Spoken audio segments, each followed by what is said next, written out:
Hi everyone, I hope you all are doing really well at your places. Myself Anjali Kotnala, and the topic which I have decided for the day is what needed to be done in order to remove all the barrier while speaking. Okay, so आज का topic यही है कि जब भी हम किसी से बात करते हैं, एंड प्लीज़ मेक श्योर मैं यहाँ पे इंग्लिश की बात कर रही हूँ, तो आप इसको हिंदी के साथ मर्ज मत करना।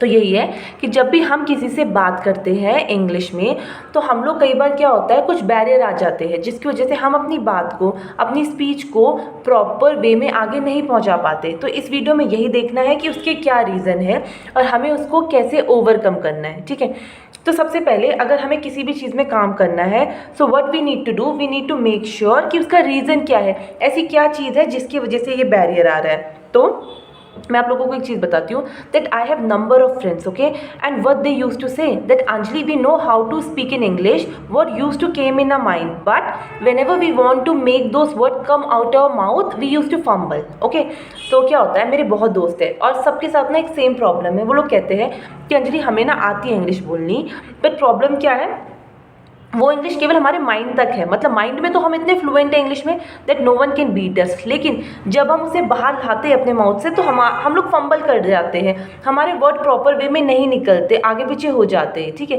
तो सबसे पहले तो बात क्या है, इसका रीज़न यही है कि आपके अंदर कॉन्फिडेंस नहीं है, you have lack of confidence. आपको ये लगता है कि सामने वाला आपको जज कर रहा है, बट प्लीज़ मेक श्योर जब भी आप किसी चीज़ को कंटिन्यूटी में रखेंगे तभी आप उस चीज़ में एक्सेल होंगे। अगर आप आज इंग्लिश बोल रहे 4 लोगों के साथ, कल बोल रहे 5 दिन बोल रहे बट उसके बाद 1 वीक तक नहीं बोल रहे, तो वो सारा रिजल्ट आपका नलीफाइड हो जाएगा। आप बोलते हैं ना, पूरे एक ज़ीरो बना देंगे, कुछ उसमें स्कोप ही नहीं होगा। लेकिन इफ़ यू मेक श्योर कि आप रोज़ आधे आधे घंटा इंग्लिश बोल रहे बट उसमें एक कंसिस्टेंसी है, प्रॉपर आप वे में बोल रहे, आधे आधे घंटा बोल रहे, 6-7 महीने तक बोलिए, अपने आप फ्लुएंसी आ जाएगी, I can assure you. Okay, तो सबसे पहली चीज़ क्या है, कॉन्फिडेंस की कमी होना। तो इस कॉन्फिडेंस की कमी को अपने अंदर से हटाने के लिए आप लोगों को क्या करना है, मैं आपको कुछ चीज़ें बताती हूँ।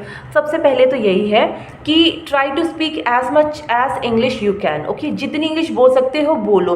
अभी सपोज आप ज़्यादा लोगों के साथ कॉन्फिडेंट नहीं हो, but your confidence with your near and dear one, आप अपने रिलेटिव होंगे कुछ आपके घर में, आपके कजन्स होंगे, आपके सिबलिंग्स होंगे, आपके पेरेंट्स होंगे, आपके फ्रेंड्स होंगे, please try to speak English with them, उनके साथ बोलो। ठीक है, सपोज आपको बड़े बड़े सेंटेंस फ्रेम करना नहीं आता, नो वरीज, कोई टेंशन की बात नहीं है। आप लोगों को क्या करना है, आप लोगों को छोटे छोटे वर्ड्स यूज़ करने हैं।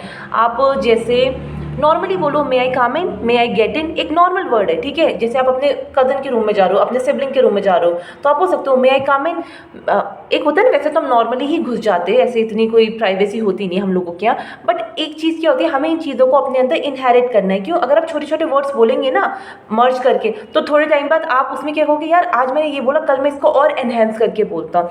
तो पहली चीज़ यही है कि इंग्लिश को बोलिए जितना ज़्यादा बोल सकते हैं। ठीक है, और एक बार आप ना जब अपने ऐसे फ्रेंड्स लोगों के साथ बोलोगे ना, उसके बाद आप खुद ही कंफर्टेबल हो जाओगे। आप बोलोगे यार कल मैंने इंग्लिश बोला था, तो no one has given any negative impact, किसी ने नेगेटिव इम्पैक्ट नहीं दिया, तो मेरे वर्डिंग सही रहे होंगे। तो आप कल क्या करोगे, आप खुद जाके किसी क्राउड में भी आप कॉन्फिडेंटली बोल पाओगे।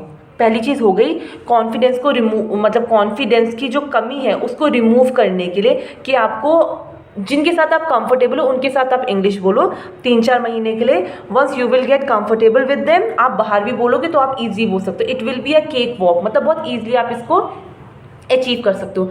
सेकेंड, एक और चीज़ है वो भी बहुत इंपॉर्टेंट है, वो मैं आप लोगों को बताऊं क्या होता है। आप लोगों को क्या करना है, अपने जो आप डेली वर्ड्स बोल रहे हैं, ठीक है, नॉर्मल सब लोग बोलते हैं, जैसे आप लोग बोल रहे हैं, कुछ भी एक वर्ड बोल देती हूँ मैं आपको इंपॉर्टेंट। ठीक है, आप बोल दो यार ये, जैसे आप तो बोलते हैं, जैसे मैं आपको स्टूडेंट्स लाइफ का बताती हूँ, तो स्टूडेंट बोलते हैं यार ये टॉपिक मुझे इंपॉर्टेंट लग रहा है एग्जाम के लिए। ठीक है, तो आप उसको बोलो यार ये टॉपिक मुझे रिलेवेंट लग रहा है एग्जाम के लिए। वर्ड आपने चेंज किया ना, तो आपको यही चीज़ को अडॉप्ट करना है कि आपको रोज अपनी लाइफ में 2-2 नए वर्ड यूज़ करने हैं। ठीक है, और कई लोग क्या करते हैं, एक दिन 10 वर्ड कर देंगे, अगले दिन 0 कर देंगे।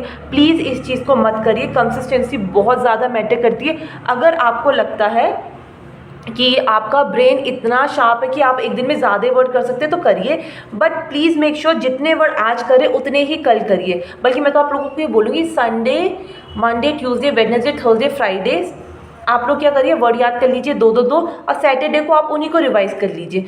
थोड़ा थोड़ा करके करेंगे तो वो आपकी वोकैबलरी को भी रिच करेगा। तो आप पहला क्या था कि एक तो आप अपने फ्रेंड्स लोगों के साथ इंग्लिश में बोलिए and please try to speak really good words, ठीक है, अच्छे अच्छे वर्ड्स को लाइए। और सेकेंड है आप अपने नए वर्ड को उसमें इंट्रोड्यूस करिए हर चीज़ में, ठीक है। और दो दो word are more than enough to learn in a day. और अब मैं आपको एक और चीज़ बताती हूँ, बहुत इंपॉर्टेंट है। कुछ लोग क्या करते हैं, अपने सेंटेंस को ना एग्जैजरेट करते हैं, मीन्स वो लोग ना थोड़ी स्टाइलिश बनना चाहते हैं। मतलब वो लोग जब बोलते तो वो लोग क्या चाहते हैं कि चलो I need to adopt some American accent, some British accent. तो प्लीज़ इसके पीछे मत भागिए, अपने आप नॉर्मल वे में इंग्लिश बोलिए।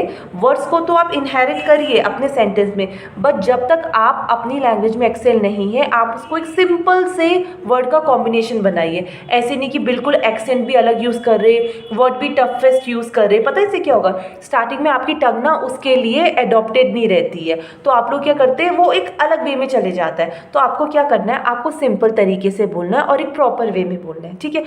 और एक और चीज़ है, कभी भी ना अपनी जो स्पीड होती है बोलने की उसको ज़्यादा इंक्रीज़ मत करिए, आराम आराम से बोलिए। उसमें आप भी का एक एडवांटेज है, पता क्या होगा, अगर आप कभी भी अपनी स्पीच को आराम आराम से आगे डिलीवर करें तो आप बोलते बोलते भी सोच सकते हैं, ओके यहाँ पे चेंजेस आ सकते हैं, ओके मैं ये कर सकता हूँ। बट इफ़ इन केस क्या होगा, आप बहुत फ्लुएंसी के साथ बोल रहे हैं, ठीक है। कुछ लोग होते हैं ना बहुत फ्लुएंट होते हैं, बहुत अच्छी बात है, काम तो हम सब फ्लुएंट करने के लिए ही बोल रहे हैं कि आगे जाके हमारे अंदर फ्लुएंसी आए। बट फ्लुएंसी का मतलब ये नहीं होता कि आप स्पीड में बोल रहे हैं, तो ज़्यादा स्पीड में क्या होता है, आप कई बार कुछ वर्ड्स को भी भूल जाते हो। तो आराम से बोलिए, हैव पेशेंस, आपकी इंग्लिश बहुत जल्दी ही एनहांस हो जाएगी। सो अब आपको पता चल गया होगा कि बैरियर क्या है आपकी इंग्लिश स्पीकिंग के बीच में, वो है आपका लैक ऑफ कॉन्फिडेंस। सो आपको इस कॉन्फिडेंस को में जो लैकनेस आ रही है, जो इसमें कमी आ रही है, इसको ओवरकम करना है। इसको एक बार ओवरकम कर दिया तो आप आराम से बोल सकते हैं। So that's all for the day. If you have any doubt, any query, kindly reach me via comment section. Thank you.